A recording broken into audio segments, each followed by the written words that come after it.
법원 입장에서 유죄를 선고하기가 굉장히 어려워요. 정말 악질적이다라고 판단되지 않는 이상은요.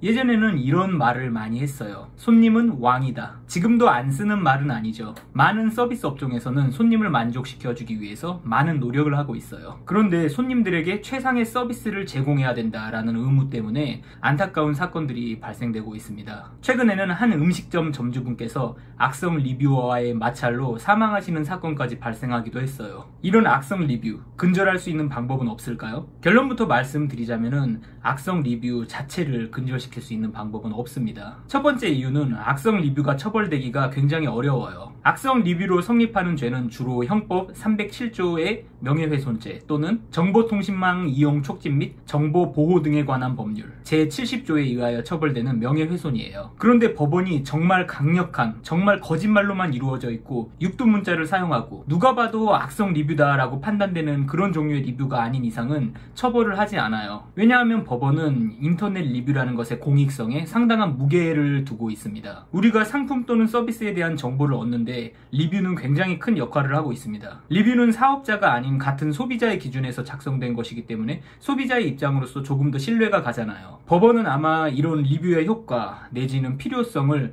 굉장히 중요하게 여기고 있다라고 저는 느껴져요. 즉 법원의 입장은 리뷰라는 것이 소비자들에게 정보를 제공해주고 이러한 공익성을 가지고 있기 때문에 너무 엄격하게 처벌해서는 안 된다, 이런 입장인 거예요. 그런데 사실 웬만한 악성 리뷰들은 어느 정도의 공익성을 가지고 있을 수밖에 없죠. 그 리뷰가 거짓말이 아니고 소비자들의 의사결정에 어느 정도 도움이 되고 있다면은 욕설의 수준이 아닌 어느 정도 거친 표현이 섞여 있다고 해서 명예훼손죄가 성립하기는 힘들어요. 악성 리뷰가 근절되기 어려운 두 번째 이유는 소상공인들이 대기업들에게 의존해 있는 사업 형태가 구축되어 있다는 데 있습니다. 음식점을 예로 들어볼까요? 많은 음식점들의 매출이 주문과 배달을 매개하는 대기업들에게 의존하고 있어요. 이런 의존적인 사업 형태의 문제점은 개개의 음식점들에게 자율성이 보장되지 않는다는 것입니다. 개개의 음식점이 손님들과 1대1로 사업을 운영한다면 음식점에는 손님 한 명 한 명에게 어떠한 서비스를 제공할지 점주들에게 어느 정도의 재량이 주어지게 돼요. 예를 들어서 어떤 특정 진상 손님이 있다면 점주는 그 손님으로 인한 매출이 감소하더라도 그 손님과의 관계는 끊어야겠다, 이러한 선택을 할 수 있는 어느 정도의 재량이 있는 거죠. 그런데 음식점들이 대기업들에게 의존하는 사업 형태가 되면은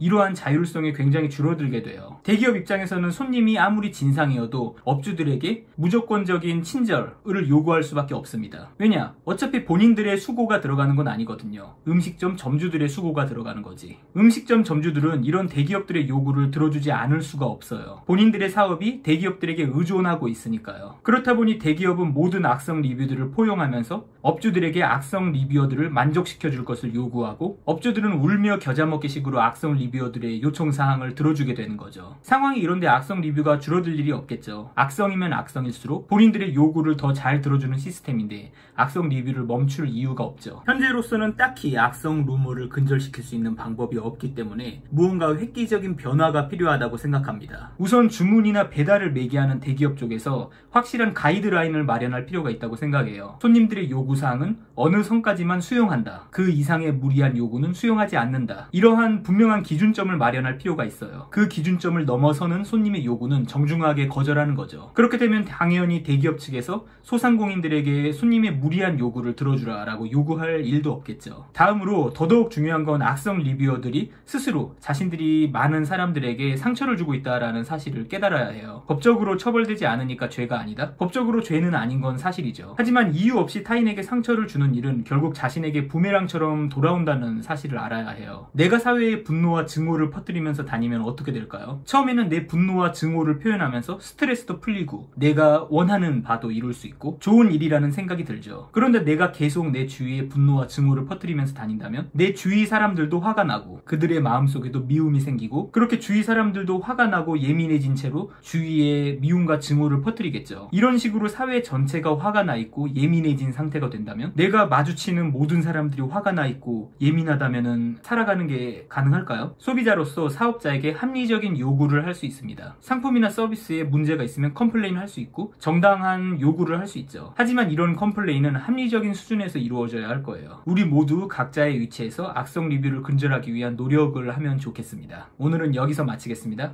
감사합니다.